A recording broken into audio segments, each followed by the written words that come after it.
தாலாட்ட எப்படி பாருன்னா நிலா பார்த்து எதுக்கு சோறு விட்டுறீங்க? ஏன் நாங்க தான் யூடியூப்ல வச்சிருக்கோமே, தாலாட்ட போட்டுவிட்டு நீங்க உங்க வேலையை பாருங்க. அதுக்கப்புறம் விழுந்து இறங்கி வீட்டு விட்டு போயிருக்கு இல்லை என்ன பார்த்து கூட இருந்து அந்த அன்னையோடைய அரவணைப்பை கொடுத்து சோறு ஊட்டணும். அந்த நிலாவை காட்டும் போது எங்களோட பாட்டிலாம் சொல்லுவாங்க, நிலாவில் வந்து பாட்டி வாழ சொல்றாங்க. இப்ப எங்க காலத்துல நாங்க நிலாவிலே போய் பார்த்து வரோம், பாட்டி இருக்கா, பாட்டி வாழ முடியுமான்னு பார்த்து வரோம் இல்லையா? இந்த இதை வந்து நம்ம கற்பனை பண்ணிக்கிட்டே இருக்கக்கூடாது. நிலா எப்படி இருக்கும், அதுல எப்படி மண் இருக்கும், அதுல பாட்டி எப்படி உட்காந்துருப்பா. இந்த கற்பனை சக்தியை தூண்டி விட்டதுனாலதான் இன்னைக்கு தமிழ் துறையில உட்காந்து நான் கவிதை எழுதிட்டு இருக்கேன். இந்த கவிதைக்கு அடித்தல் பண்ணது என் அன்னை இல்லையா?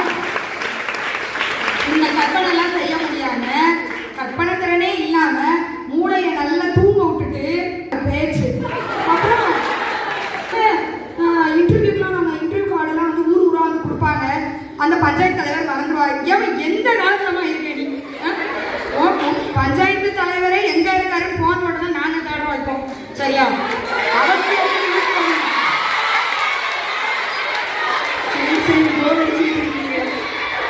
இருக்கமா தலைப்பை தான் நம்ம விட்டு அலைபேசியிலே வாழ்றதுதான் அவசியம் இல்லை நம்ம சொல்றோம். அவசரத்துக்கு யூஸ் பண்ணிக்கணும், ஆபத்து வர்ற வரைக்கும் நம்ம வந்து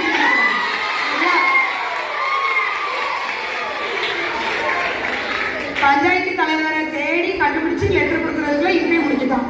இவங்க இதனால இப்ப என்ன பண்றாங்க, ஆன்லைன்ல அப்ளை பண்ணி வைக்கிறாங்க. ஹோம் நர்ஸுக்குலாம் அப்ளை பண்ணி வைப்பாங்கல்ல, இந்த மாதிரிலாம் ஏதோ யாரையோ அனுப்பி விட்டுருக்காங்க. இதெல்லாம் வேண்டாம், கார்டு வந்து நம்ம இன்டர்வியூ போக முடியாது, அவரை தேட முடியாது. இப்படி அப்ளை பண்ணி வச்சுட்டு போய் பார்த்தா அந்த படத்துல சொல்லுவாங்கல்ல, கேட்கலாம் மாக்குறான் கம்பெனி மாதிரி. அங்க ஒரு கம்பெனியே இல்லை, அந்த கம்பெனியே ஃபேக், அந்த ஐடியே ஃபேக். மற்றவங்க அப்ளை பண்ணாலும் அப்படி இருக்க வாய்ப்பு இருக்கு தானே? நேர அப்ளை பண்ணாலும்